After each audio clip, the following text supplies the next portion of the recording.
invitation bi daal ànd nga ci. ñi ngi ñu manifester seen colère forcément ba pare dafa am ñu ma ci xam. am ci ñoo xam ne sax man suivre naa leen.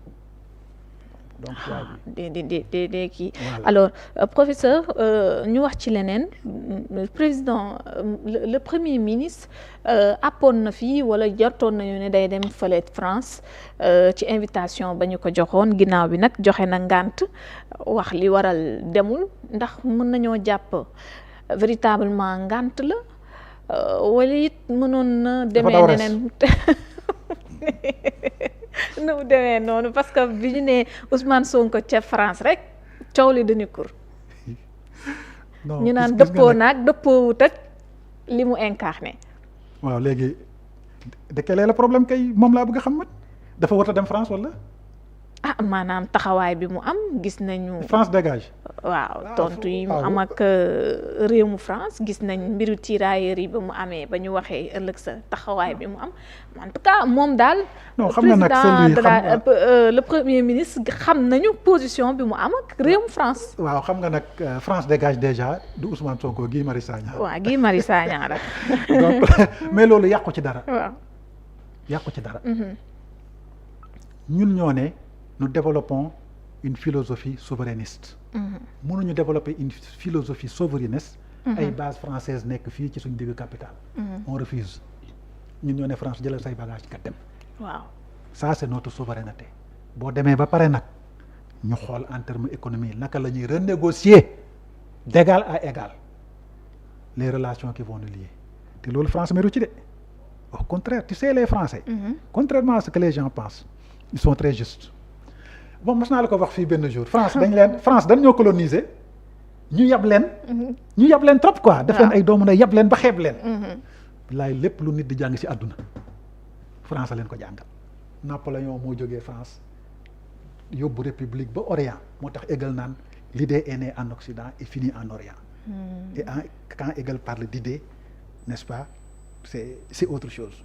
donc France ils sont très justes gis nga même seen travailleurs yi nekkoon fii. man sama bët moo ma may parce que dama demoon di seetaan avant ñuy libérer base yeeg yooyu dañ leen requalifier.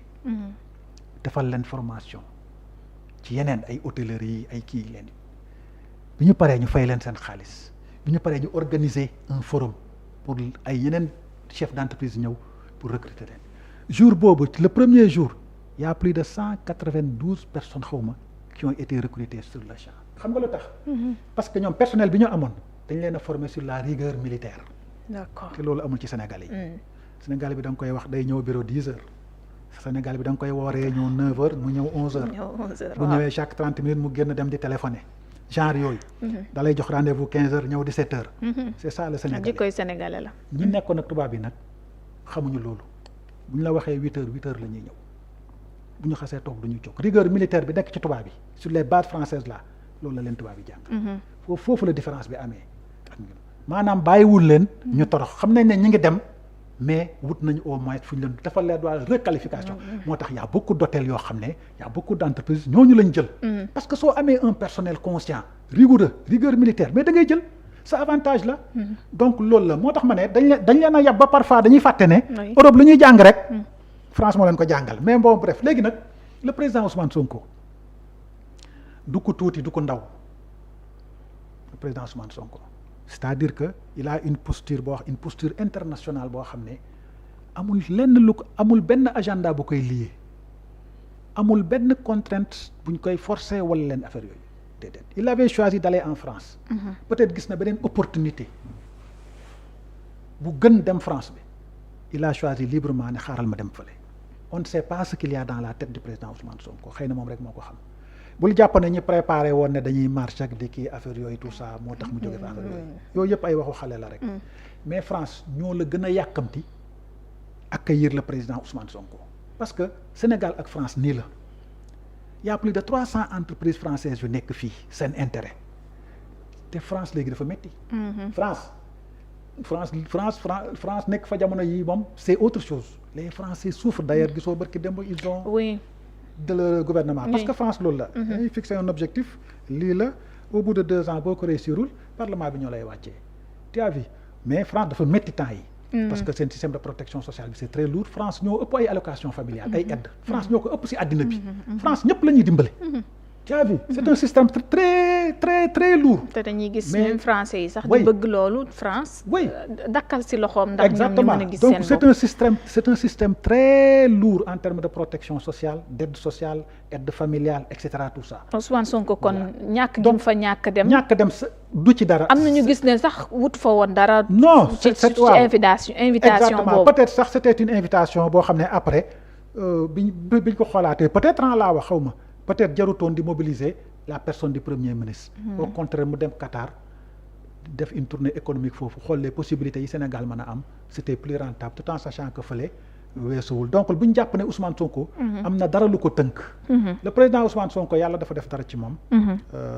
voilà loolu ça caractérise les grands hommes li Hegel tuddee les grands hommes. waaw loolu dafa nekk ci moom. dafa am stature dafa am carrure. voilà alors moom sax donc kenn du ko dicter dara. moom mooy xool. waaw ni muy gisee mu dem. ba pare du xoloog nit ci dara il est très généreux générosité am. tey bu demoon France tey di nga gis ni ko ñoom Macron di accueillir familiarité bi. am ci kon surprise dina am ci ñu bari ñi surprise dina am ci ñu bari. parce que France wutul ennemi. Sénégal wutul ennemi. et entre les États mënut a am genre détail yooyu mooy ñiy toog ci grand place yi. di waxtaan ci yoo xam ne xamuñ ci dara. mais Ousmane Sonko bu waree ñëw France gars yi dañuy préparer visite bi carrément. te la France sera heureuse d'accueillir le premier ministre du Sénégal en termes de coopération en termes d'échange en termes de li leen lié lépp c'est plus important que toutes les autres considérations. donc wax dëgg yàlla waxi grand place yi parfois bu demee ba dugg dans les rédactions. ça veut dire que honnêtement on est tombé très bas. alors professeur justement mu dem Émirats gis nañ ko tey ca Abu Dhabi sax daal di nay rencontrer le ministre bu Émirats bi foofu yore chargé des affaires africaines moom Ousmane Sonko.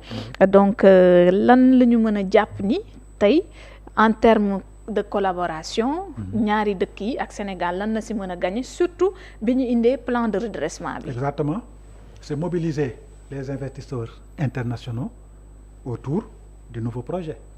loolu rek te mooy avantage bi. alors li gars yi xamul.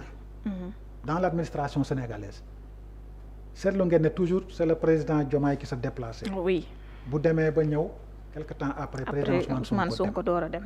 loolu c'est purement administratif. quand le président se déplace il amène la vision et la stratégie. il amène la vision et la stratégie de la République du Sénégal en termes de développement. Ils amènent les éléments macro yu nekk ci kaw bu ñëwee toog day wax suñu nouvelle orientation lii lañ bëgg nii lañ ko bëgg a defee lii la ñuy soxla. il amène la vision il amène la stratégie bu ñëwee ba toog nag le détail de tout ça c'est le premier ministre moo koy yóbbu.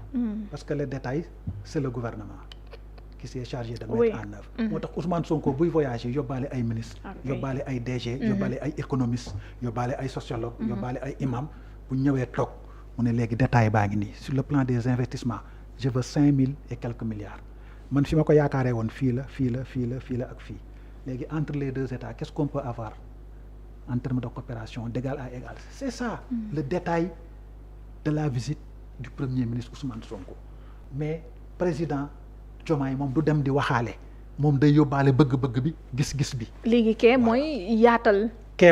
lépp. d'accord buy dem lu nekk da koy détailler axe de coopération yépp buy dem da koy détailler parce que ñi may toog ak il faut mu expliquer leen ne leen lii ak lii ak lii ak lii. le président mënut a dugg ci détail yooyu c'est pas son rôle. c'est le premier ministre et les ministres ñoo koy def.